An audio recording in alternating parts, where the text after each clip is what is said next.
Hello race fans and welcome to round 2 of the Porsche Club of Great Britain Sim Racing Championship live here from the Hungaroring in Hungary. My name is Peter Mackay and joining me tonight on the broadcast is Paul Smith, ready to take you through all the action. Paul, we kicked off the season in style 2 weeks ago with a fantastic round of racing, and here we are at the Hungaroring, a classic circuit. It's one of my favourite tracks to go around, as I don't believe Chaz Draycott is on the broadcast, but there we go. There we go, the right button's being pressed for us. But yeah, definitely, it's one of my favourite tracks to actually go racing around. I know a lot of people don't agree with that thought, but it's quite a technical track. For whatever reason, I always seem to do well around here in the sim, so I'm looking forward to some good racing tonight.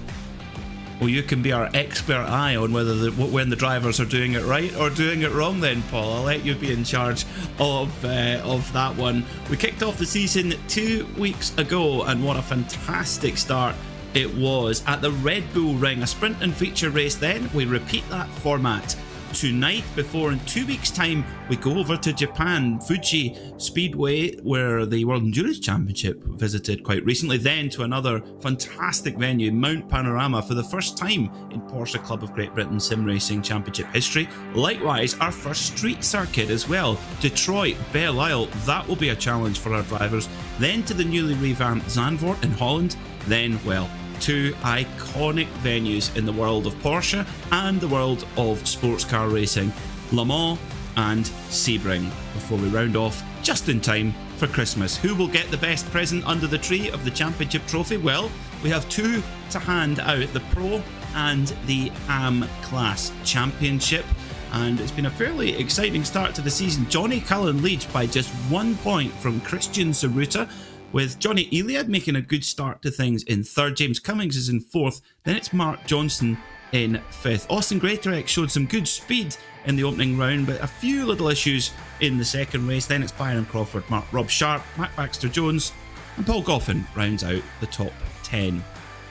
In the AM standings, well, Gilles Gardner, what an improvement he's made from last season to now. He leads the championship by 1 point from Amrik Sashdev, but the big story in the off week is Gilles Gardner is not here this week, so an opportunity for Amrik Sashdev to take the lead of the championship in AM. Josh Bailey is in third, Ryan Penny in fourth, Kim Such rounds out the top 5. Then it's Drew Fletcher, Andrew Soper, Andrew Marston, Christopher Hart and Peter Brill round out the top 10 in the AM Championship standings.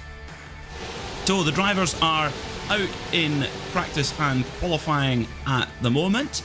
A very tricky circuit here at Hungaro, as Paul alluded to, very much a technical place. We've got 11 minutes in practice left. Christian Saruta on top of the timesheets, just 0.18 of a second ahead of Johnny Cullen. That's as it was last season, Paul. Saruta and Cullen putting themselves in the position to be championship favourites once more. Yeah, I mean, we saw the level of respect between the two of them at the last round at the Red Bull Ring, and the level of competition between them. It was great stuff to watch, that is for sure, between those two. Austin Greatorex, I think, will be hoping for a little bit of a better round this time. He's currently in the top 3 in the practice session here. I'm hoping to see a continuation of their duel as they carry on, but they just seem to have that edge over everybody else last time out at Red Bull Ring. They did, and particularly in race 1, Johnny Cullen just put on a masterclass of a show, but in the second race of the day, Saruta came through the field in just a little bit more aggressive fashion and was able to get that win. It's going to be a superb championship fight all the way through until just before Christmas, a few days before Christmas, we close off the season. The 11th racing team, they race both here in the sim and in the outdoor world as well.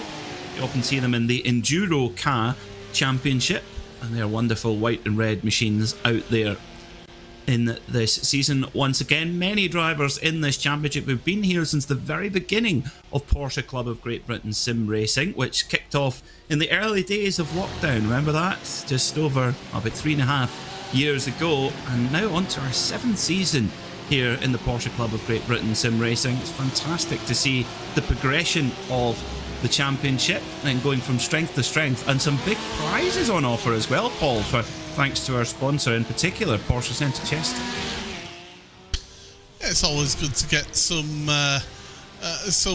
great prizes for these competitors, and to be able to fight out for the champion and get rewarded for the championship. I know a lot of series that basically you'll get a little trophy that you get made from some various trophy shops around the UK, and that'll be it. And whereas if you're getting yourself some prizes as well, and some opportunities, of driving vehicles, things like that, those are real special things to be able to do in series across various sim racing competitions. And yeah, the sponsors here once again showing their generosity to the championship. Yeah, it's fantastic to see a new car this season for the Porsche Club of Great Britain. We've had several different iterations of the 911 in this championship, and in fact the preliminary race, the pilot episode, if you like, of the Porsche Club of Great Britain Sim Racing Championship was at Lime Rock Park with GT4 Caymans, but it's been the 911 since Season 1 kicked off at Donington Park back in early 2020. We ran the 991 generation of the Porsche Cup car for a few seasons before progressing to the 992 version. Then last season we waved goodbye to the beautiful RSR 17, and a new car this season, Paul, the 992 GT3R, a car that's been pretty popular on the iRacing platform since it debuted a few months ago. And a place like this at the Hungaroring will show off its strengths through the corners, on the brakes, and the power off of corners as well. Really does show this car on its strengths. Yes, it doesn't maybe have the out-and-out top speed of some other GT3 machinery, but certainly this venue will suit this car to the ground.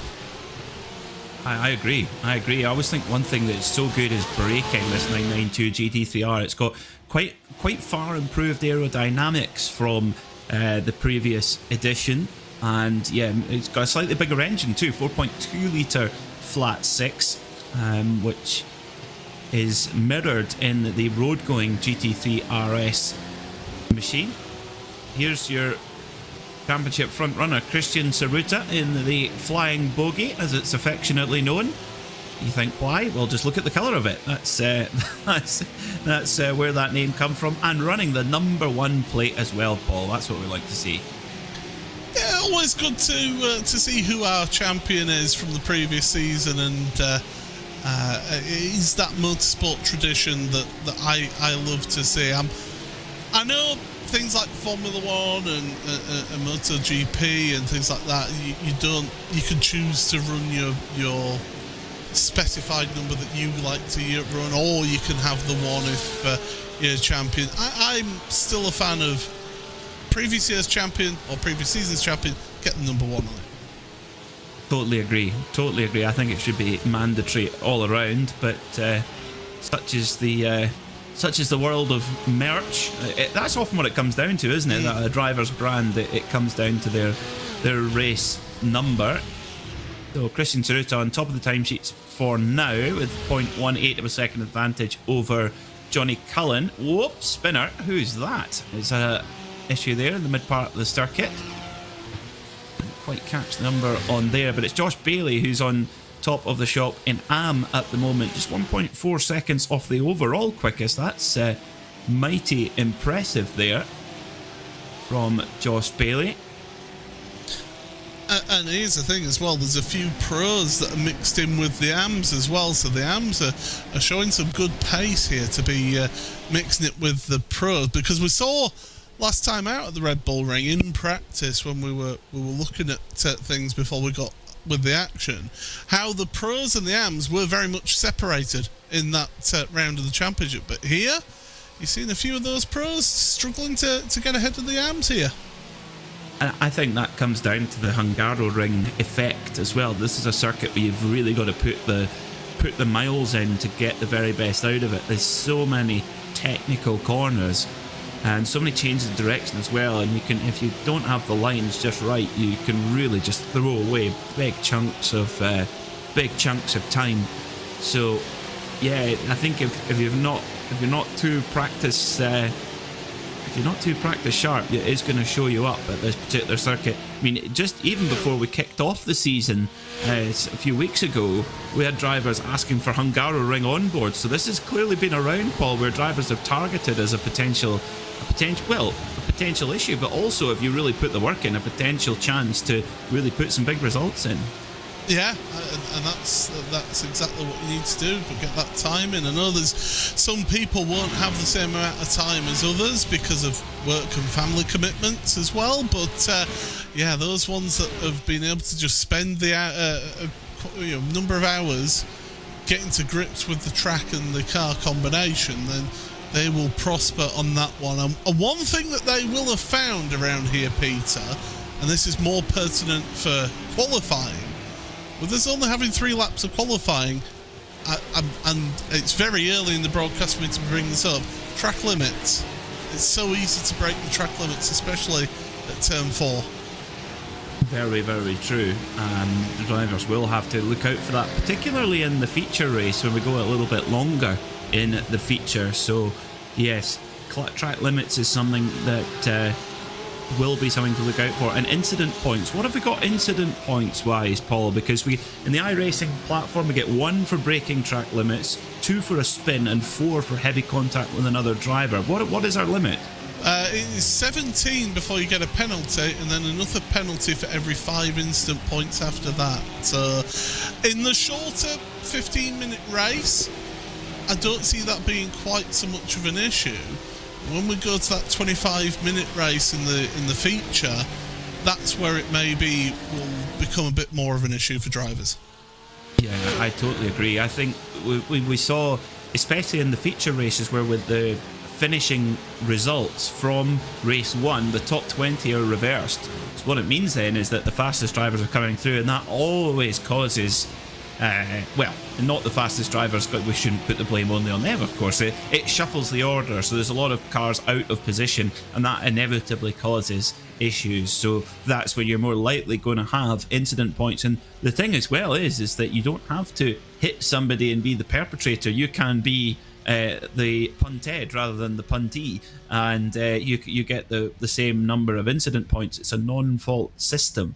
So worth bearing that in mind. Just a couple of minutes left.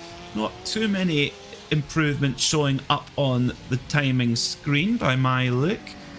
So drivers just getting themselves into order for qualifying. Where, again, coming back to that track limits point, Paul, getting a clean lap in qualifying is going to be tricky. Yeah, and that's why I do think that in qualifying in particular, that is going to be a key factor for these drivers to have to contend with in this one. And it's certainly a track where you can easily go over the limit. It's got the flatter curbing here, like you see at a lot of bike tracks as well, don't you, with the flatter curbing. And that just, I mean, for drivers driving a GT3 Porsche, that just is a big sort of ding ding ding of, oh, I've jackpot here, I can cut so much in the corner, but unfortunately you've got to be wary of that limit, and you've got to find that limit, and that's what the best drivers do. They find that limit and then consistently can just hit that limit time and then time again. Very true, very true. Well, if you want to keep an eye on your favourite driver, go on to timing2.racespot.tv. There's a link in our live chat. Do let us know where you're watching from, who you're watching with, and most importantly, what race snacks have you got in for this evening's event here at the Hungaroring. So that's timing2, the number 2.racespot.tv. So you can follow your favourite driver on there, and it also denotes which drivers are in the pro class and which are in AM. On our timing tower here on RaceSpotTV, we've got blue for pros and yellow for AM drivers. Just 20 seconds left in this practice session. Many of the drivers already in the pits, getting themselves G'd up and ready to go for a run at qualifying, where you really got to put it all on the line, risk it, and go for that good grid position, because Hungaroring, it's not a circuit known for its overtaking opportunities, Paul. No, and that's it. It's very much through a lot of it one line, through sections of the course, through that technical section after turn 5 all the way through to turn 11. You're pretty much one line through those corners, and therefore you really do struggle to find those opportunities to be able to overtake. So yeah, qualifying is a bit more important here, but there are overtaking opportunities out there. Down to turn 1, that's a major favourite of them. You can try and sneak a move into the chicane, and then other than that, turn 12 before you head to the final 2 hairpins. That's another potential opportunity. Hello to Danny Jones, championship driver who's watching from Spain. Hello, Danny. Saying track limits are a bear, in brackets Haribo, of course, Danny known as the Haribo Bear, here in the Porsche Club of Great Britain. So sorry to not see you out there on track, Danny, but I'm sure you're surviving in Spain. FreeM UK 666, come on, Andy Marston. Andy Marston from the Sim Racing magazine team. So good to hear from you. I hope you're enjoying the coverage so far. Okay, so into qualifying we go. Drivers get 3 flying laps. And this is solo qualifying, so no interruption with traffic or anything like that. They get a completely clear run at things.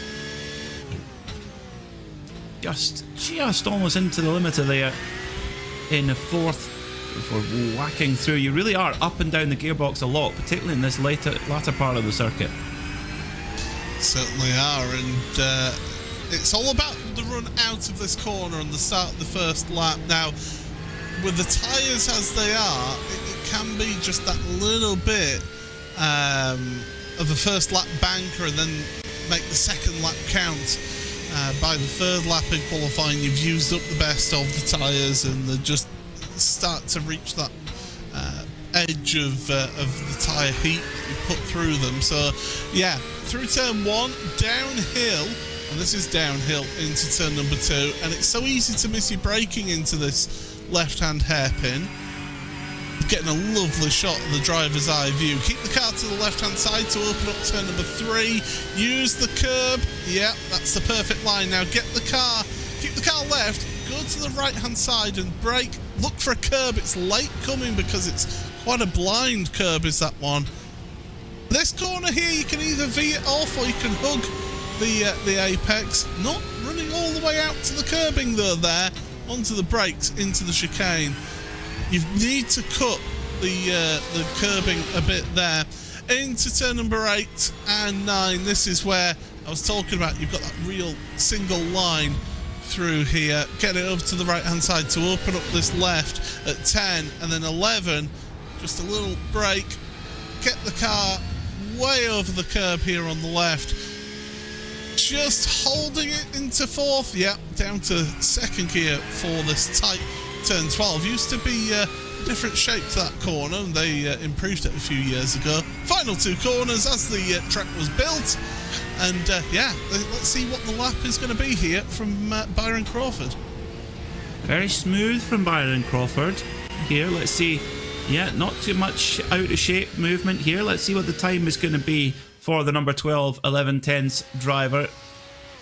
It's 1:44.719. That's your opening benchmark. But immediately usurped by Mark Baxter Jones. 1:44.152 then for MBJ in car number 8. So it's an 11:10 1-2 as things stand. Good run so far from that crew. Paul Goffin goes 3rd quickest, 1:45.204. Then it's Kim Such, 1:45.539 for Kim. Then Andrew Shepherd, 1:45.840. Alistair Hatcher in car 964, liking the number, liking that a lot. 1:46.199. Brian Penny, 1:46.695. Then it's Fausto Pinto, 1:45.6. Mark Elvin rounds out the top 10 right now with a 1:48.7. Stuart Clark through the chicane he goes in the Rusty's roast machine. And I tell you what, this car, Paul, it's just so stable over the curves. Just you get in the previous edition, sometimes you'd hit a curb and it would kind of really spit you off in another direction, but it just seems to ride it so much better, this new 992 edition. Yeah, it really is a good stable base to this car, as again using all of the curbs and then some. But that's what you need to do around here. You do need to be able to attack those curbs at the Hungaroring to get the most out of the lap here. And Stuart Clark certainly trying the best to get the most out of the car. Johnny Cullen's just gone and put a lap time in, and that's a benchmark and a half. Yeah, Johnny Cullen, wow, 143.585, half a second quicker than Mark Baxter Jones at the moment. So great stuff from the 666 of Johnny Cullen. Really good start to this qualifying session. No indicative times set yet. Austin Greatorex, interestingly, set a 151.2, so perhaps using his qualifying laps to build up to a quick one. And like I said earlier, didn't I, the first lap is very much that banker, isn't it? You're setting up the tyres and preparing them, and then you're using the most out of them on laps 2 and 3. Through the final corner for Josh Bailey in the very distinctive liveried car. You can't miss that one on the dark alley. You can light the place up around here. 7th place for the AM. It looks like Austin Powers wallpaper in his apartment, that paint scheme there from Josh Bailey. Yeah, 7th overall. Top in AM at the moment, goes to 8th overall, but still top in AM then for Josh Bailey. What can Amrik Sastev do about that in the 360 financial management car? Coming through this lovely sweeping section. It's got a lovely rhythm to it, particularly in that mid part of the circuit there. And then you think, oh yeah, a bit more of that please, and then you go into this really quite tricky, naturally difficult final part of the circuit. Takes so long to master this circuit. You see Amrik Sastev running the Lewis Hamilton tribute helmet. A driver who knows his way around here, to say the least. Yeah, the winningest driver around this venue. Was it 9 victories here for the Hungarian Grand Prix? Christian Zarut has just started his first hot lap now, so we now get it's a little bit delayed. He likes to wait to see what the target is, doesn't he? That he does. I think he wants to put on a bit of a show for us, does Christian Saruta in the flying bogey, but he's often going now. He's even got bogey coloured gloves there. Fantastic attention to detail there from Christian. So what can he do? Cullen had the edge in qualifying last time. Who's going to have it this time, I wonder? Looking nice and smooth, isn't he, just through the onboard that we've seen so far. You can see not much adjustment of the wheel. That car's just singing for him right now. Josh Bailey, 3rd place, just come in with that lap time. That's fantastic. A 144.327. Just 8/10, in fact, just three quarters of a second from Johnny Cullen's overall time. Austin Greatorex goes second, just 0.29 of a second from Johnny Cullen. So Austin Greatorex then goes up onto the front row, but Saruta yet to put his first indicative lap in. Let's see what it's going to be. Is he coming up towards the final corner? This really tricky right-hander. Reminds me a lot of the last corner at the Nürburgring. Now that was very wide there from Saruta. I think he scrubbed that lap. He's going to go for another one. Yeah, that's the line that you take to set up if you're starting a flying laps. Obviously, as you say, bailed out of that one, and his bailed out lap takes him to 9th. So I wonder what his flying lap's going to be like. Yeah, so that's a 144.7, 1.2 seconds or 1.1 seconds off Cullen's best. Now, he went wide, but there wasn't 1.1 seconds of it in that, Paul, but perhaps there was a mistake earlier on in the lap. He's got 3 laps to do it. Let's see what Saruta can do then. Now the car will really start to be coming alive underneath him. The Pirelli tyres will be up to their optimum temperature and pressure. ready for this qualifying run. Remember, all of the drivers have exactly the same setup. It's a fixed setup race, so setup is provided to them by the Porsche Club of Great Britain organisers, and if you don't like it, well, tough, you need to adapt to it. But it's designed as a very much a middle setup, a middle base, so it's as fair as possible for everybody. And this looks a better lap though, Paul. This looks very strong. Certainly does look better. He's half a second under at the moment. Oh, he's on for it then. Using all the curb on the exit of turn 11. Get your braking right for 12 here, Christian. You could be on for an absolute stonking lap. Now that is down to his own pace, so let's see what it's going to be to Johnny Cullen. He's got a bit of time to make up. Remember, he does have one more lap in the bag, of course, does Tsuruta. So, here he goes.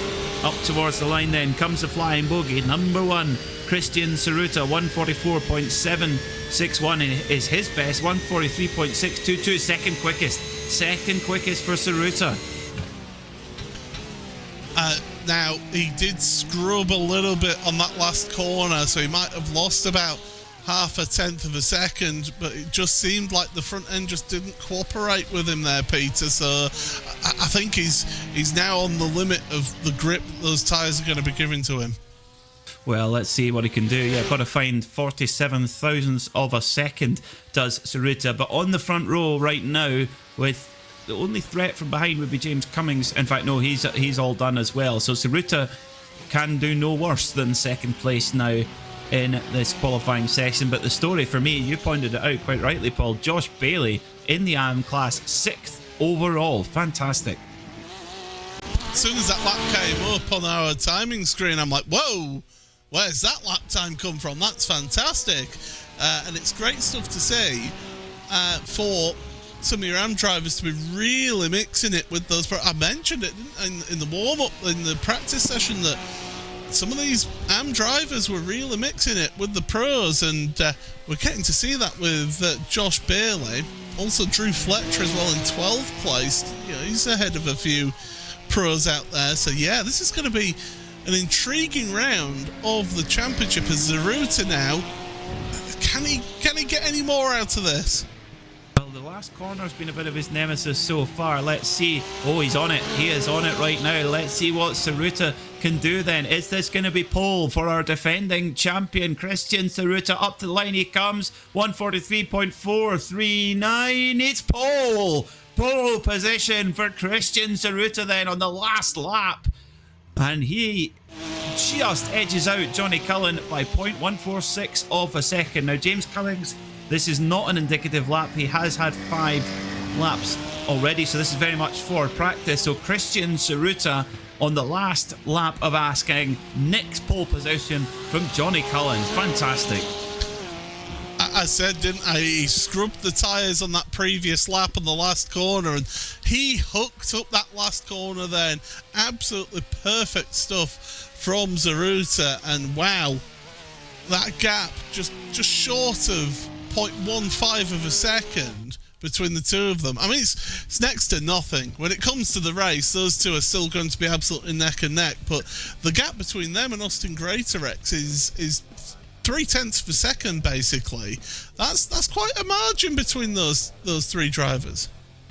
It is. Cullen and Tsuruta have really been in their own division so far. For Tsuruta, this will be so important if you can get down to turn 1 ahead. Remember, it's a standing start, one that Cullen has got right so far, but get out of turn 1 ahead, and it's that sort of circuit where you can defend very, very hard and hold someone off. So that run to turn 1 is vitally important for both Tsuruta and Cullen. Cullen, he'll be reeling at that. He'll be thinking, I thought I had him for pole, but what a lap that was from Tsuruta just at the final moment of qualifying. When we come into the reverse grid race though later, remember the top 20 from race 1 are reversed to set our grid for race 2. That's again where we've seen, certainly in the previous round, we saw Tsuruta definitely having the edge in that situation. Yeah, being able to work your way through a field is quite an art form, actually, in the world of races like this where you have such a big inversion of the grid. You think 26 cars on the grid here today, and 20 of them will get inverted for the starting grid of the main feature race. So it just goes to show that just how much those drivers who can work their way through can really get the best points out of this one. And certainly Zaruta, he did give it a good go last time out at Red Bull Ring. He did. Right, here we go then. Our first race of the day at the Hungaroring for the Porsche Club of Great Britain Sim Racing Championship. On pole position, it's Christian Zaruta alongside championship rival Johnny Cullen. Then it's Austin Grader-X, Mark Baxter-Jones, James Cummings and Josh Bailey. On row 4, it's Johnny Elia and Mark Johnson, then Byron Crawford, Stuart Clark, Paul Goffin and Drew Fletcher. Row 7 sees Andrew Shepherd and Kim Such alongside Ryan Penny and Alistair Hatcher. Then it's Fausto Pinto and Gary Mitchell in the Tunnocks Wafer car. Stephen Kershaw starts from 19th, followed by Amrik Sashdev, Alex Owen, Andrew Marston, Mark Elvin and Peter Brill. Then our final two, Christopher Hart and Oliver Carradine, starting from the pits. So, waiting for our last few drivers to make their way to their grid spots. Johnny Cullen, he's there already. He'll start on the inside of the front row there. So if he can get a good getaway, he'll have an opportunity to have a dive bomb up the inside at Johnny Cullen. This opening corner is so important. Well, Zaruta took his time in qualifying. He's taking his time to make his way to the grid as well. Probably having some high fives with the crew after his qualifying lap, I would imagine, Paul. Yeah, certainly he'll be delighted with that. But it's this outside line that's actually the racing line, so it's usually the grippier line, which is why pole position is on this left-hand side. But as you say, that gives Cullen that inside line going into the first corner. Well, Christian Zaruta's made his way to the front of the field, waiting for the lights to go out, the revs begin to rise, unleashing that flat 6 horsepower to the ground. Off we go. We're racing at the Hungaroring, and immediately Christian Zaruta goes to cover the line from Johnny Cullen as they race down towards turn 1. Johnny Cullen's going to try around the outside now, and Zaruta has to hold his line. They come through neat and tidy. So it's Zaruta then from Cullen. The rest all shuffle their way through. It's always a corner that can cause drama. We've seen lots of drama there in the past in the Formula 1 World Championship. And oh, someone hard into the wall at the back of the pack. But our leaders get through clean, Paul. Yeah, that's important for the leaders to be able to get through and to get the head down. And Zaruta's trying to make a little bit of a breakaway at the front, maybe feeling more comfortable with those colder tyres. As I said, they take about 2 laps or so to get to the working temperatures and pressures, so this is going to be key for Zaruta to try and gap out Cullen. Yeah, great stuff there. New livery for Austin Grater-X. He's got the Brian Redmond Targa Florio colours on there on the number 13 car. Big fan of that choice there for Austin Grater-X. And he's got James Cummings in the flying Calippo right behind. Then the 2 11/10 cars led by Mark Baxter-Jones, who's got the kind of light blue and sort of mint green accents on his, chased by his teammate Johnny Elia into the chicane. They've been and then round this right and then to the left. It's such a technical circuit here at the Hungaroring. The only racetrack to hold a round of the World Championship Formula 1 behind the old Iron Curtain, and still, ever since then, since the mid-1980s, has been a fixture, historical fixture on the F1 calendar. Lap 1 complete then. It's Zaruta from Cullen, Austin Grater-X in 3rd, James Cummings in 4th, and Mark Baxter-Jones rounds out the top 5. It's not a stranger to endurance racing either, is this venue. So, yeah, definitely great venue to go motor racing, and that's what we're seeing right now at the front. There was a car is showing as a yellow flag on my timing screen, number 23, which is Stuart Clark. So he's had issues. There he is, and he's trying his best to be patient and to get back onto track. Johnny Elia, it's worth pointing out, was straight away ahead of Bailey into the first couple of corners. I think that was crucial for him to try and keep up with those front drivers, because he was 3rd best last time out at Red Bull Ring. seems to be struggling here today. Yeah, this is such a different circuit to the Red Bull Ring. Neighbouring countries, of course. If we did have an environmental footprint in the Porsche Club of Great Britain Sim Racing, we would be doing very well here with a circuit in the first 2 rounds in 2 neighbouring countries, Austria and then Hungary. So Saruta leads out front then from Johnny Cullen. He stretched the gap to 0.7 of a second already, but Cullen's still in touch as such. But as you said, Paul, there is about a 3 or 4 tenth a lap difference between those top 2 and the rest of the field, led by Austin Greatorex in third there, and already that gap is stretching. Yeah, pulling out, and the question is, the thing here for me is, in this opening race of the day, you're not too worried about pushing and abusing those tyres, because it's only a 15-minute race, so you really are in sprint race mode. You've just got to drive it like you've stolen it, or even worse, drive it like it's a rental.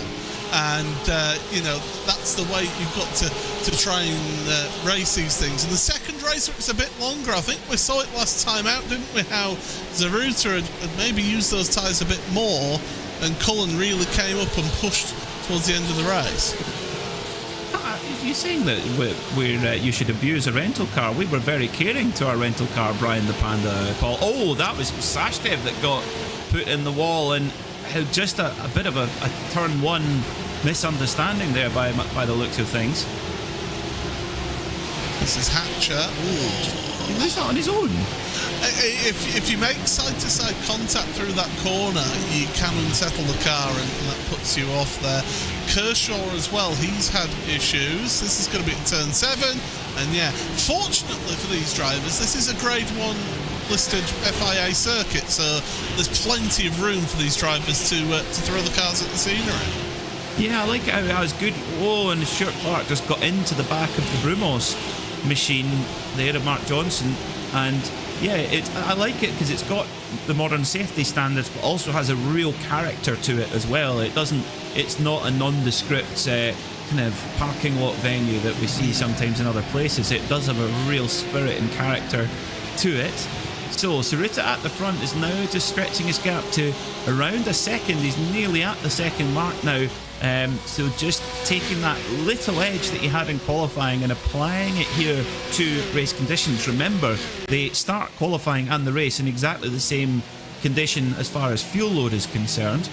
So they're very used to what the car feels like with this amount of fuel on board. A lot of shuffling going on in the back in the mid-pack as Arthur Hatcher, his car's got a lot of damage, but he's keeping going, and he's in 17th right now. And that's the thing here in the Porsche Club of Great Britain, with the grid size that we have, just usually hovering around 25 to 30 cars. When you've got a 20 car reverse, you've just got to keep yourself in the game, Paul. You never know when you could have a disastrous race but still sneak a reverse grid pole. Yeah, and you think about it, this track as well, not too many of the corners are aero dependent, are they? So a bit more of the mechanical grip is needed. But a corner like this here, where you're coming flying around turn number 3 and then turn number 4 as well, they're a bit more aero dependent, so he will be feeling the effects of having that damage to the front of his car. But he's doing a good job of staying ahead, but then again, cars behind him just keep on swapping places and fighting with each other. That'll be helping Hatcher to stay in that 17th spot. So 8 minutes and 15 seconds to go then. Andy Marston in the 111 Sim Racing magazine machine, and gonna hold off the chasing number 15 of Alex Owen, who has also gone for the Brian Redman Targa Florio paint scheme that was on the 908-3 car that was built specifically for 2 races, the Targa Florio and the Nürburgring 1000 kilometers. That's the commitment that Porsche had in the early 1970s. It raced alongside the iconic 917. Now, Andy Marston used to run another iconic Porsche paint scheme, the Pink Pig colours, but now runs his corporate colours of his very own sim racing magazine. Well, I suppose you've got to really represent your brand, haven't you? as much we need to combine the two. We need a Pink Pig Sim Racing magazine combo. suppose if they do a special feature is light onto the brakes, this is going to be a cut under. Yep, thank you very much. Out brake, through down on the inside, and Marston holds on to that 20th place. But yeah, I think that if they do a special feature, then you can sort of throw the pink SRM car together. One of my favourite Andy Marston stories was when he's even got the matching Pink Pig socks, which you can get from Heel Tread, and he was in the middle of racing, and then the doorbell went and had to go and pick up a package, and the delivery man looked at his socks and thought, what's going on? And he says, I didn't have the heart to try and explain to him what on earth they're all about. Sometimes it's better just not to say anything and take your punishment on the chin and close the doors. Not so much punishment, the awkwardness of the interaction. If that was in Yorkshire, it'd just be a nod of the head and thank you. See you next time. Cheers. Should be more like that. Whoa, off the road. Amrik Sachdev off the road in a big way there in the 360 financial management car. So loses several positions for our de facto AM class leader. Of course, no Gilles Gardner this week. He's over in Abu Dhabi. So we've got Danny Jones in Spain. We've got Gilles Gardner in Abu Dhabi. We are a bunch of international men of mystery. You were in California this weekend as well, so, you know. I'm the only one who's been staying in Britain. Here we go. Oh, he lost it going into the corner. Gets onto the grass and then back end goes out. I wonder if with reversing the car at lap 1 into the tyres, whether he's damaged the diffuser in the back end there, and that's just causing it to be a bit of a pig.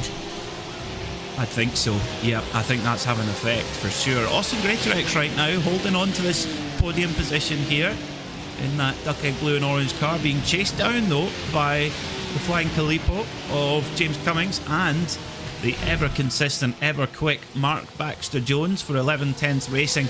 Got lost the scent of the leaders. There's about 5 seconds up to our leaders, where Christian Zaruta leads the motor race by 1.3 seconds as things stand. So Zaruta just edging out a gap though over Johnny Cullen.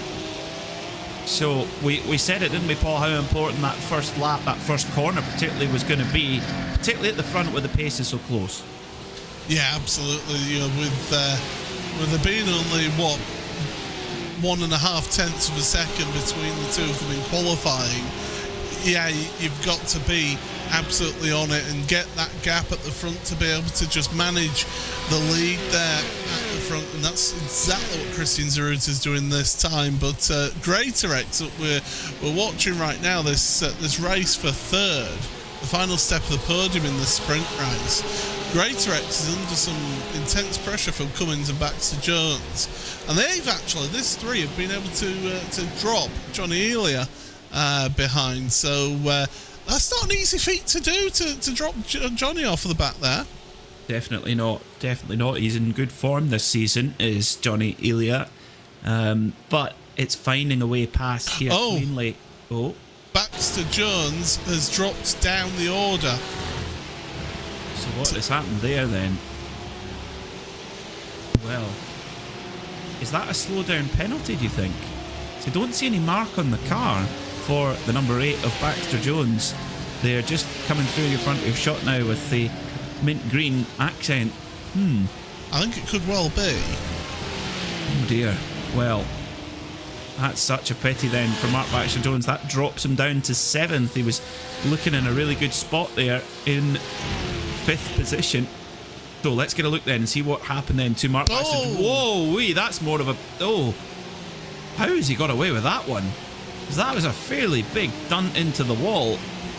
And the car seems to be... I mean, relatively speaking, it seems to be okay. He's fortunate that it's tyre wall there. Here on iRacing, it'll give you less damage if you hit a tyre wall than if you hit solid Armco or a concrete wall. So he's been fortunate that he did that, but that of course is at the front of the car, and where's the oil radiator and the radiator in this car? It's right at the front. Yeah, the oil cooler and the radiator there. Yes, that's very, very true, Paul. And yeah, now got a closer look. The front end is just squished in a little bit, and Mark Johnson makes quick work there of Mark Baxter-Jones. So this is just survival run now for Mark Baxter-Jones. Couple of minutes to go. He'll start sort of in the middle of the pack then in the reverse grid. So he'll kind of start just a few places back from where he is right now. Although he's not giving this up, he's trying to keep the heat on Mark Baxter-Jones. We've seen quite a few just driver errors rather than not really any dodgy side-to-side contact or anything like that. It's been mainly solo driving mistakes, which comes back to how hard this circuit is to get right. Yeah, and it's showing, and it will spit you out if you properly get it wrong. It will spit you out with this venue, and it's forgiving to a point, and once you reach that point, it's then a case of goodbye to any chance of getting a podium or a decent result. And Baxter-Jones now he's hanging on for dear life. The slipstream will be helping him a little bit, but when it comes to that start and finish straight, I think that's the reason why that Johnson was able to get ahead. That was just the top speed. That car of Baxter-Jones will just be hemorrhaging top speed down the straight. Yeah, and his only hope really is to try and hang on to the coattails here of Mark Johnson in the Brumos car. What's happened to Josh Bailey? He's dropped down the order now as well. He's fighting with Penny, Ryan Penny, down in 12th and 13th. Well, so car 42, Josh Bailey really was our runaway AM leader. Now is definitely not. So he's about to get swarmed here by Ryan Penny on your right hand side of your shot, and then the number 57, the Tunnocks caramel wafer car of Gary Mitchell goes through. Looks fantastic, that car in the Tunnocks colours. Oh, another problem for Josh Bailey. Gets it up on the grass on the inside, round he goes. Oh, so after that heroic qualifying performance, it's all unravelled in the race. Now, Josh Bailey has rejoined in 16th place. That, Paul, will actually give him another go at a good grid spot. I think he was helped. I think he was helped there in that one. But we're on the last lap already here, Peter. And Zarut is just a couple of corners away from taking a victory here. Yeah, superb stuff from Christian Saruta. 1.7 seconds to the good. Yeah, he got Tunnocked there, did Josh Bailey. Like a squashed tea cake. But Christian Saruta in the flying bogey, and a real flawless performance. Pole and the win here for our defending champion. Johnny Cullen could only follow and have a close watch there, and comes home in second place. So it will come down to a showdown then in the feature race. They're very closely matched in the championship, but your winner in AM will be the number 26, Drew Fletcher. 9th overall. What a victory there for the wide open AM class. Great result for Drew after not having the best of opening rounds of the championship. It's good to get an AM win there. Now, is it classed as a Grand Chelem in this series? Because Zaruta, he qualified pole, led every lap, fastest lap, and gets the win. Oh, that's certainly the gentleman's set for certain. We'll need to think of a Porsche related prize for that. A Weissach Wonder. Oh, I like that. Flacked flush. A flacked flush, there we go. I like that. The award for the flack flush goes to Christian Saruta. 1.6 seconds to the good from the 666 of Johnny Cullen. We're going to replay it again in the feature race coming up shortly. Austin Greatorex, 8 seconds off the nearest driver, but a podium nonetheless. Always there, always consistent is Austin. Then it's James Cummings in 4th, Johnny Elia in 5th, then it's Byron Crawford, Mark Johnson, and Mark Baxter-Jones after that impact with the wall still gets it home in 8th place. That's a good run. Drew Fletcher wins in the AM class in 9th, and it's Andrew Shepherd rounding out the top 10. Paul Goffin was 11th, with Ryan Penny coming home in a strong 12th place. Gary Mitchell, newcomer to the championship with his Tunnock T-Kit car, came home in 13th. Then it's Mark Elvin. Fausto Pinto rounds out the top 15. Then it's Josh Bailey. A story of what could have been for Josh. Then it was Oliver Carwadine, Stuart Clark, Alistair Hatcher, and Stephen Kershaw. Finally, Amrit Sachdev misses the reverse grid pole and will have to start in 21st with Alex Owen, Andrew Marston, Christopher Hart, Kim Such and Peter Brill following behind him. So we prepare then for the feature race coming up shortly. That is where we reverse the order there. The top 20 are inverted, so Suruta and Cullen are going to have to come through the field. Now, Paul, we saw Suruta really carve through quite ruthlessly last time out. Cullen just picking his way through. Is Cullen going to have to be more aggressive tonight? I think at this stage for Championship, you don't need to be quite so desperate. I think you've got the time to be able to work your way through here, with it being a 20-car reverse grid. You have got a lot of cars to work your way through, and we've said it's not the easiest track to overtake at. But I think you just play it canny. If you're going for a championship, you've got to be one eye on the prize and just keep yourself in safe running and not get involved in any silly little incidents. But of course, starting that far back at the start of the race, well, we've seen it at turn 1 with Amrit Sachdev in that first race. You can easily get turned around. Yeah, I guess your first priority is to get through that first half a lap, really, because it can pinch at so many points. I mean, the particularly the chicane at the middle part of the lap, that's where you can, it's big risk. Is it big reward? It's a really kind of nadgery little tricky circuit here. We're saying it a lot, but we're driving that point home because it's so true with this place. Yeah, absolutely, and that's what these drivers have got to contend with. And I think it also lends tremendous opportunities to some drivers out there as well who maybe wouldn't normally get themselves onto the winner's podium. An opportunity here to maybe get themselves a win as well, because you pointed it out, Peter, in that first race. If you are in that leading position, you can place your car, as long as you've got no damage, like we saw with a couple out there, you can place your car in very defensive places and hold on to that position around here. It's going to be much more difficult than it was at the Red Bull Ring a couple of weeks ago to make the way through the field. I can't wait to see what comes up next. Well, a huge thank you to all of our sponsors here in the Porsche Club of Great Britain Sim Racing, many of which have been with us since the start of the series 3.5 years ago. Big thank you to Pirelli Tyre. Pirelli Tyre were the very first brand to offer a specific tyre for a Porsche road car, and you can go down to your local Pirelli Performance Centre to get fitted for a tyre for any Porsche in the Porsche range. Woods Food Service, a big thank you to them for their support. Porsche Centre Chester as well, we can't go through without mentioning them.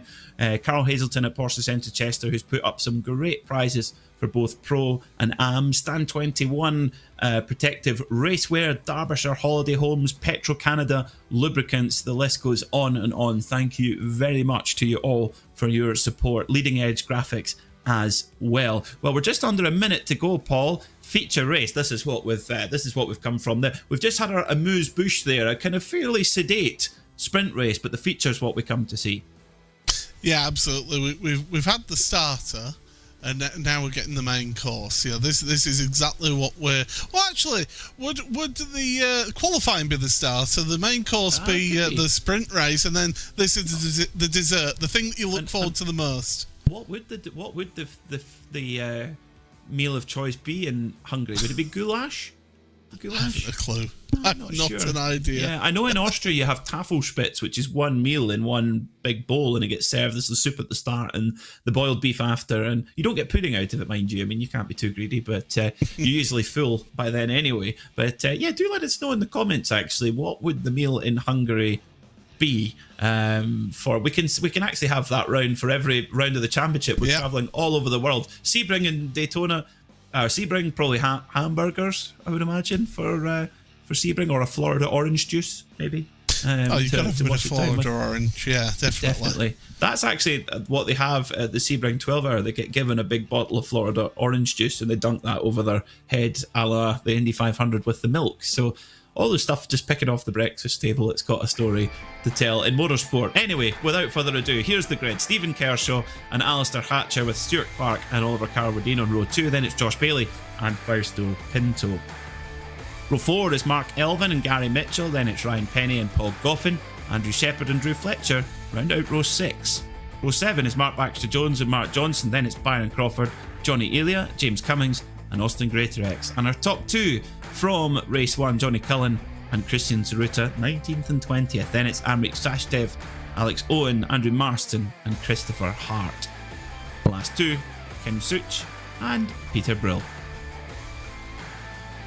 So the drivers make their way to their grid spots. Standing start, of course, in these Porsche 992 GT3 are not necessarily what they were built for. They're really built for rolling start racing, but our drivers have got the hang of it, and it'll be a fairly long run down towards turn 1. Off they go. Let's go feature racing here in the Porsche Club of Great Britain. Down they go, jostling for position. Watch out for Josh Bailey there in the pink car in at the middle of your shot as they hit the brakes for turn 1. Look at Stuart Clark around the outside there in the Rusty Rose machine. Can he make that work? No, runs a little bit on the wide side there. Alistair Hatcher in the very brightly coloured machine on the outside. But your leader away at the front is Stephen Kershaw. Great start. Oh, spin for Bailey again. Mitchell off as well. They've come together again, Paul. It doesn't rain but pours in Hungary here for Bailey. It's not been his round at all here, so he's got a lot of hard work to work through, as has Mitchell. Oliver Carwadine, by the way, started from pit road. That's why you saw that gap at the front of the grid. Yeah, Oliver Carwadine, that's a penalty served from last time out at the Red Bull Ring after contact at the previous round. So Josh Bailey and Gary, and more contact. Kim Such and Josh Bailey go around, and this time Josh Bailey gets into the back of Kim Such on the brakes. Well, what if it doesn't rain, it pours? What's after pours? Monsoon, Downpour? I think. Monsoon, yeah, there we go, thank you. Yeah, monsoon for Josh Bailey, dear me. So Stephen Kershaw leads the way from Stuart Clark. Then it's Alistair Hatcher in car 964. Ryan Penny in there too. Oh, wide for Kershaw. Oh, bit of contact there between Kershaw and Clark as they go side by side through the final corner. Clark goes a little bit wide. Kershaw on the tight line, but can Clark get the power down? No, but James Cummings off the road. Oh, carnage. Well, you wouldn't think that this was a longer race, would you, with the way that everybody's throwing the cars at the scenery and each other? The front four have broken away a little bit, and Kershaw is being very, very gentlemanly. So much as a look from Clark, and he's leaving a massive wide door open there, and you don't need to ask Clark twice to make the move down the inside there. So, yeah, Kershaw and Clark switch a position for those two. But yeah, the front four have just been able to rocket away at the front of the field. Well, for this front group, this is really a time trial situation. They want to optimise all of their lap times as best as possible. And that might sound strange. You're in a motor race, you want to beat everybody. Well, the problem is they've got to be wary that Tsuruta and Cullen will arrive on the scene at some point. And you want to make that job for them as difficult as possible. And Stuart Clark, he knows that. He's making a gallop away at the front of the field. So could Stuart Clark build enough of a gap at this stage to basically make the distance for Tsuruta, Cullen et al. Too difficult to make up over the course of this race? That is going to be the question. Stuart Clark's gone. No wonder Stephen Kershaw was giving him so much room. What's going on there? Whoa, I think there Stuart Clark thought he was going to get a slowdown penalty and jinked as quickly to the right as he could. I think that was Clark actually having a moment there on the curb, because the curb, it drops off suddenly. It does the back edge of that curb and it'll unsettle the car. And that's a big, big moment that you would have there. That is for sure. And so Clark, he almost threw away a race lead there, but able to hang on to it. Well held, I will say, on that one. But you look at the queue of cars now are starting to bear down on this queue of Kershaw leading it. Oh, Pinto to the inside of Hatcher. That was a late lunge. Yeah, and Fausto Pinto, he was going well and had a big incident on the final corner of the last race at Red Bull Ring. So he's kind of out for redemption here, is Pinto. And in a good spot right now in 4th position, trying to get past Alistair Hatcher, who's your leader in AM, don't forget. Ryan Penny just a couple of cars behind them. Mark Baxter Jones in the 11-10th car, just on the left ear shot there with the mint green. Oh, Hatcher's in the wall. Oh, Hatcher's into the wall again for the 2nd race in a row. Be careful. Oh, runs over his own bumper. Oh dear. Cullen's dropping down the order as well. Cullen's had issues out there on this lap. He was fighting with Zaruta, and he's dropped down the order down to, what's that, 6th, 17th now. So he's had issues. They were together on track. I think Zaruta ahead of Cullen, mind you. We'll try and get a look at that for the 666 of Johnny Cullen.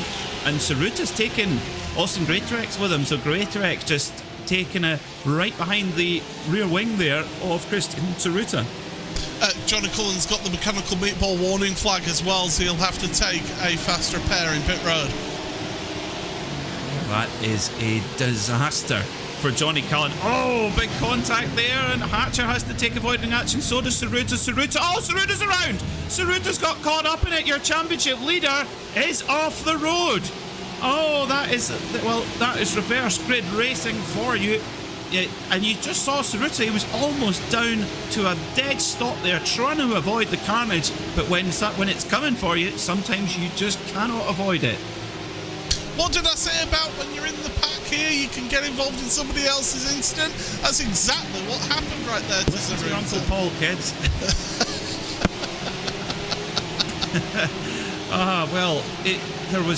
It was contact that turned Zaruta around. Car looks okay. So this seen a replay there. Christopher Hart really struggling to get the car off the line. I think he'd left it in neutral there and had to yank first gear quickly. Josh Bailey. So, oh dear. That's Mitchell coming swinging in, and there's a car there. Corner at some point, but and then this is a little bit more clear cut. Yeah.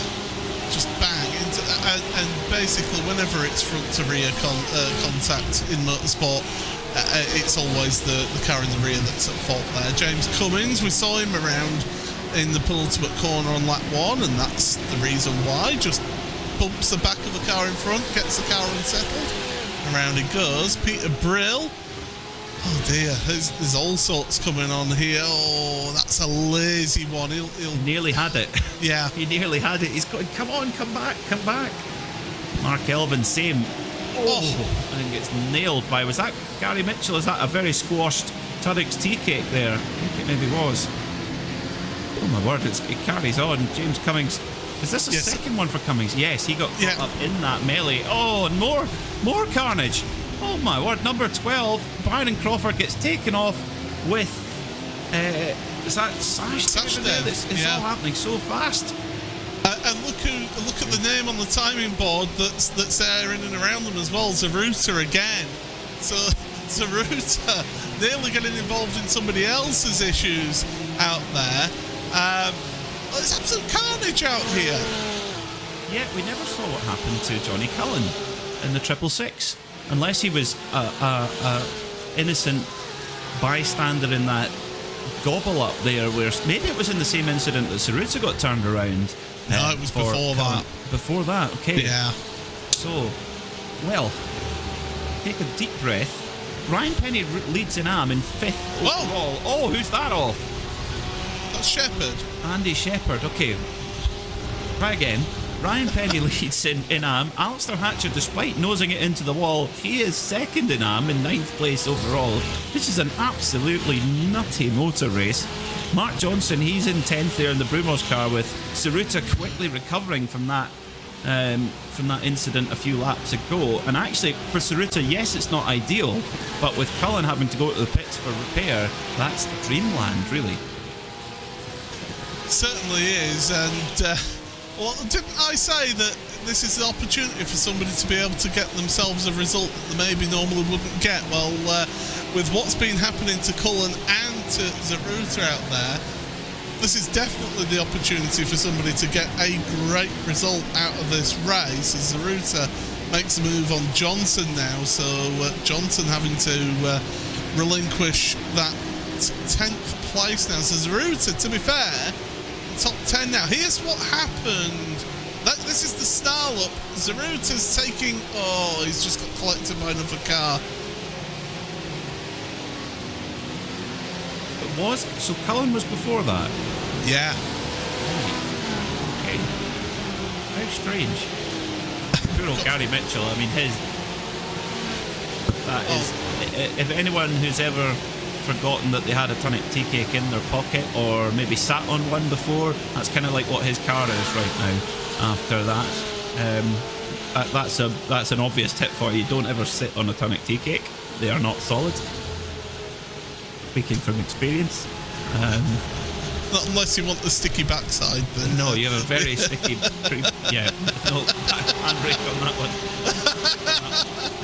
Under 15 minutes to go in this motor race. Drivers to watch out for. Austin Greatorex in 6th place. He's the man to watch, I think, Paul. 9.5 seconds from the lead at the moment. Zaruta 19 seconds. So Zaruta does have more pace than Greatorex, but I don't know if he has 10 seconds of pace in 14 minutes. There's a lot to shake out here. John Elia as well, to be fair, 4th place. He's only 5.5 seconds off your race leader. He's in that group fighting for 2nd place right now. If he can get to the front of them, he is quicker than the drivers he's around, and he's quicker than your race leader as well. Be a tall order to catch up that time, but you never say never. And from going from having not the best of opening races of the days to potentially having the chance to fight for a race win in this one. Well, it's been a great drive out front from Stuart Clark, who's continuing to grow his gap in the Rusty Roast machine, over 4 seconds now from Mark Baxter Jones. Now, pace-wise, what are we looking at here? Stuart Clark, his best lap of the race is a 1:45.4.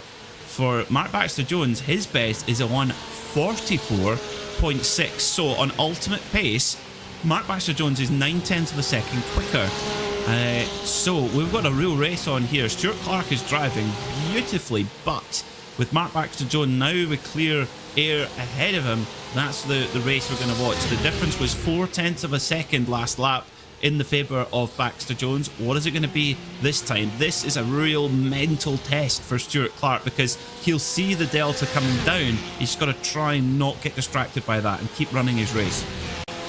Yeah, that is easier said than done. I know that from experience of reverse grid racing. You find, I've had it time and again where I find myself in the lead, and you're not used to being up there, and you start getting a little bit anxious, and you start getting tight. You're holding the wheel tighter. You need to be nice and relaxed. You need to just keep your breathing and keep your focus, and don't worry too much about that gap coming down, because that clock is coming down as well. So they've got to fight against the clock here to be able to try and fight for a win, as it's a very, very wide line out to the final corner. Very wide indeed there for was that number 6 of Johnny Elia, who makes a move now on Stephen Kershaw. Very nice move, typical Hungaroring move there. Headlights on for this feature race as we go into dusk here in Hungary. Beautiful circuit with so much heritage, and I'm a big fan of including heritage circuits on the Formula 1 calendar, Paul, and of course a circuit with a lot of Porsche Super Cup history as well. Yeah, absolutely. The Super Cup, it's always entertaining when the Mobile 1 Super Cup comes here to the Hungaroring. So definitely a tremendous venue and history involved in this one. As we were working it out, it's 37 years now consecutively that it's hosted Grand Prix here. And certainly it just keeps on delivering, does this track. Unfortunately, delivering a black flag to 2 of your drivers is race control for hitting that instant limit, Drew Fletcher and Alistair Hatcher.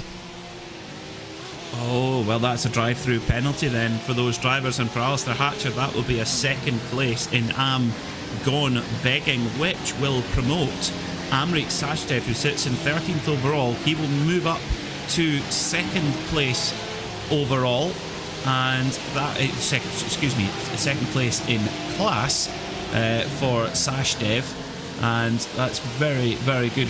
Very good for his championship aspirations. Of course, remember, we've got Gio Gardner not scoring anything this week, remember. I had a very nice message actually from Arnik Sashdev in the off week. He managed 7 over par around the old course. He's a very keen golfer, is Arnik Sashdev. Now, I've played the old course, 7 over par, Paul. That is... He's clearly not doing enough. He's clearly not working much because he's been practicing. That is impressive, to be fair. I mean, there's... that is, yeah. I mean, I would love to I don't play golf myself. I would just love to go there and just go for a walk around with somebody who's playing the old course. Do you want, next time I play, do you want to come and drive my trolley? Yeah, I'll be caddy for you. That's not a problem. I tell you what, with the flat cap, you'll look the part, Paul. You'll be like, is that Tom Morris has come back from? Pinto's off at turn 4. No. Oh, see, whoa! Alistair Hatcher gets slammed off the road. Pinto's off the road. Pinto's not moving either. What's going on there? Oh dear. Well, Alistair Hatcher. Oh dear. So, and Hatcher does have that drive-through penalty hanging over him. And, well, at least when he goes in, he might be able to... now, there's a question for you, Paul. You're more up on the iRacing rules than I am. Can you serve a drive-through penalty and come in and get your fast repair? No. Oh. Well, you could get your fast repair, but the drive-through penalty would then change to a stop-and-hold penalty, which is a lot worse. Yes. Yeah. Okay. Right. Okay, let's see what happens to Fausto Pinto then. Turn 4. Whoa. That looks like the wheel's disconnected. Well, it's either the wheel's disconnected or his tea's ready, and he's been called to the dinner table. Whoa. And Alistair Hatcher just got drilled there by, I think it was Brian Crawford in the 11-10th racing car. So Hatcher goes into the pit battered, bruised, but you know, it's been such a race of attrition. Just keep going to the finish. There's no point giving up. We see it a lot, don't we, Paul? We call a lot of sim racing together, and it's amazing how often points are just given away with people giving up. I had it last night. I had an awful race, kept going in it, and got myself some good points. Good man. Good man. In the World Sports Car Series, which we broadcast here on RaceSpotTV. Looking forward to the next round of that series. But right now, all Porsche 992 GT3R. So these aren't the Super Cup cars. These are the full GT3 spec machines. Around 500 horsepower, depending on the balance of performance. And Porsche have actually released a version available to the general public. I say the general public. There's 76 of them available. I would think that there'll be fairly special people that get offered the opportunity to buy one at the cost of around £1 million, but it's basically one of these cars with the restrictor plate taken off and a new body kit change for the lead. Mark Baxter Jones, well, we surmised, Paul, was Stuart Clark going to be run down? The answer is yes. Mark Baxter Jones hits the front. I mean, Baxter Jones on the previous lap was a second and a half quicker. That lap, whilst making the overtake, was 1.2 seconds quicker. So, yeah, Baxter Jones has that pace. But look who's there with him as well, Johnny Elia. He's right there with them, and he's been matching Baxter Jones's pace. So he's got just under 7 minutes remaining. That's about, 4 laps or so. He's got an opportunity, yeah. That is, and an opportunity for an 11/10 1-2. In the feature race. What a result that would be for this crew, a crew that really met each other in Porsche Club of Great Britain Sim Racing. Stuart Clark hard into the wall. Oh no, just on the exit of turn 4, Stuart Clark nails the outside Armco barrier, and can he keep the car going? Just gets it up on the curb, around it goes, bang, straight into it's actually the tyres, which might well get him away with that. Yeah, he's not got a mechanical meatball warning flag, so he's got lucky with that one. But yeah, we've seen so many people do that exact same thing, haven't we, tonight? That turn 4 is catching a lot of people out here. It is. It has been a real danger spot. That puts Austin Greatorex up into 3rd place. So a second podium on the day, that would be for Greatorex. He came into this round a little bit off the scent in points from Cullen and Saruta, but remember, Johnny Cullen is, well, right now he's in 10th overall, and Saruta is in 7th overall. Good recovery from Johnny Cullen, it must be said, after coming in to get the repair. So that's going to bring the championship really, really close. Would you like to know Johnny Cullen's average 5-lap pace?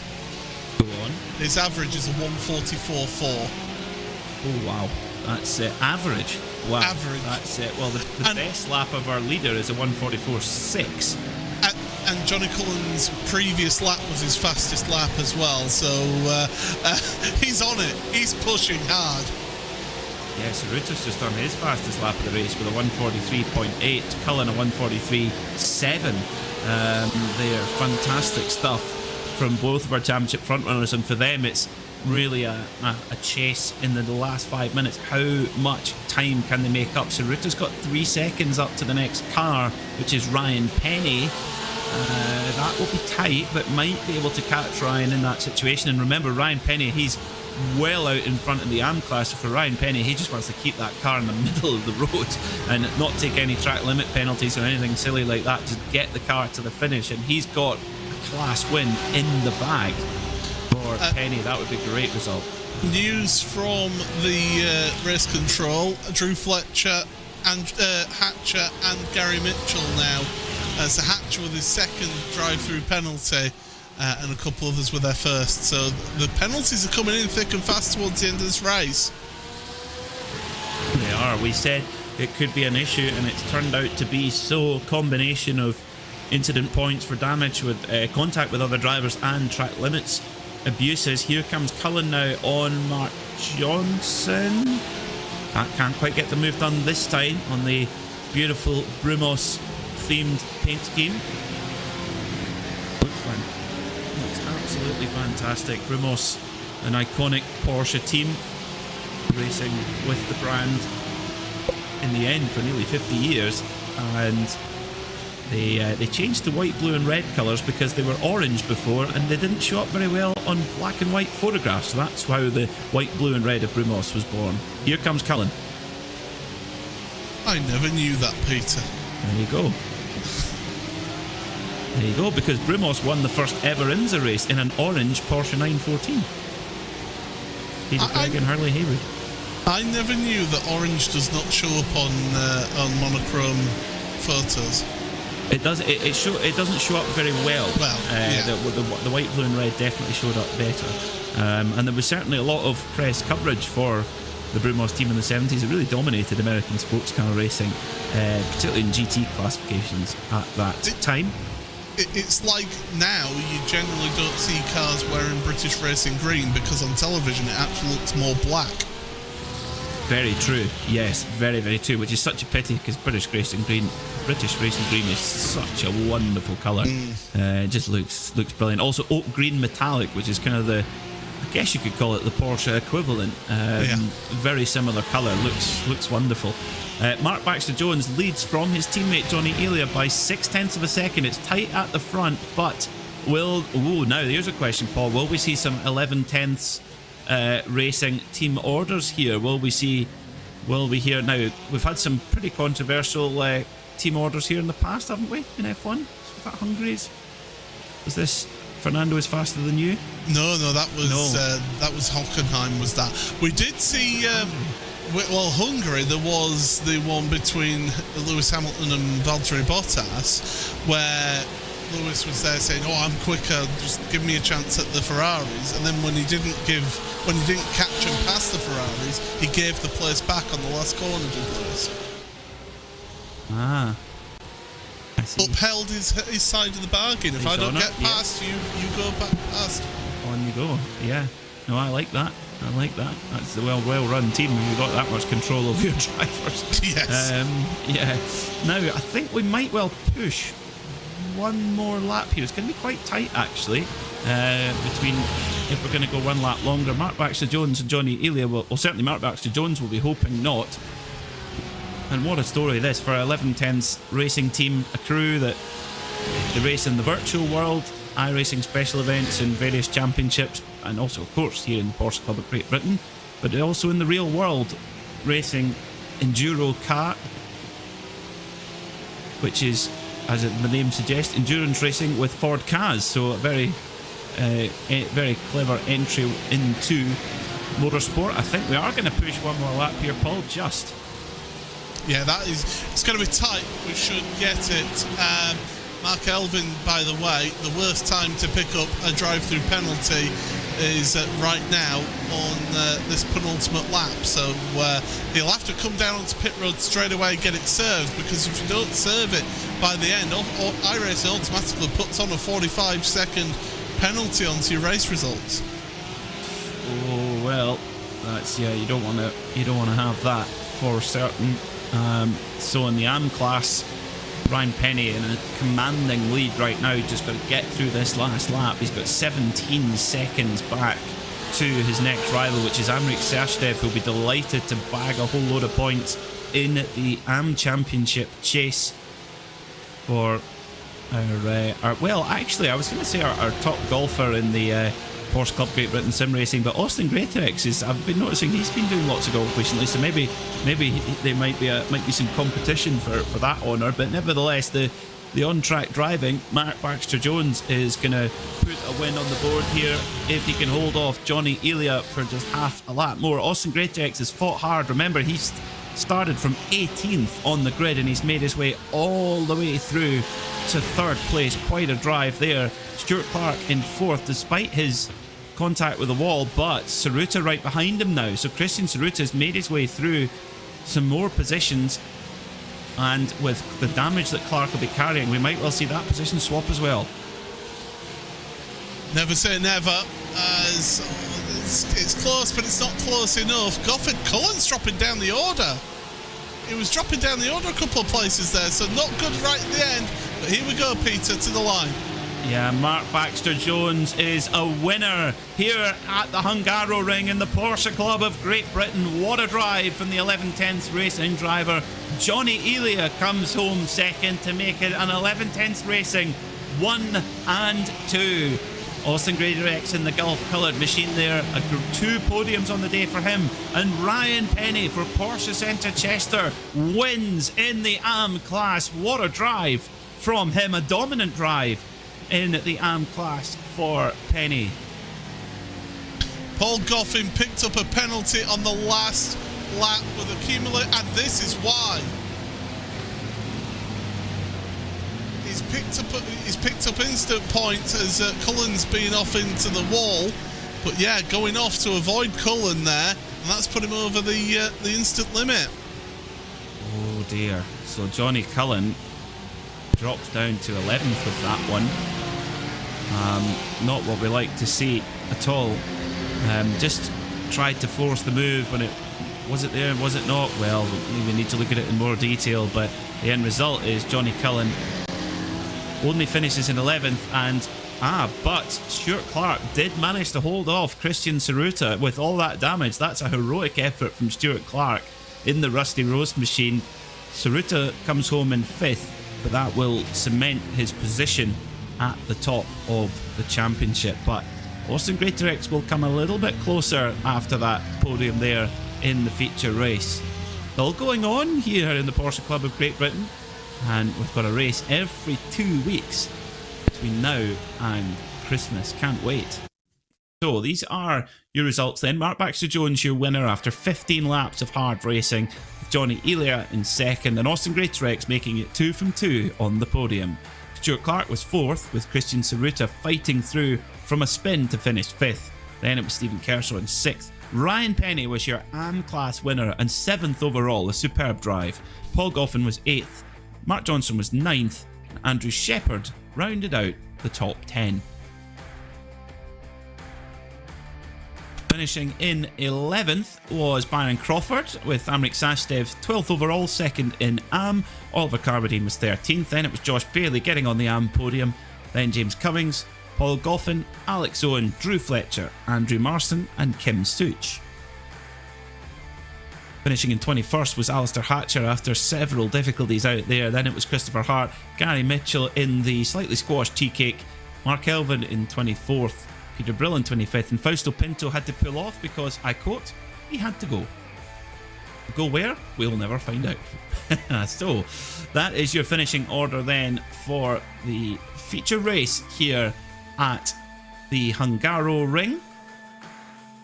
And, well, what a race that was. Brilliant stuff from Mark Baxter Jones, who is down with our co-commentator Paul Smith. Yeah, I'm down here in the interview booth, and I'm delighted to say race winner Mark Baxter Jones. I mean, Mark, wow, what a day it's been today at the Hungaroring. Yeah, it's been a bit of a tough one. I was kicking myself after the sprint race, but it set me up actually for the feature. So yeah, really pleased with that result today. I know I made a move on Fausto. I saw him spinning behind me. Hopefully I didn't make contact with him. So if I did, I apologise. But yeah, otherwise a good day.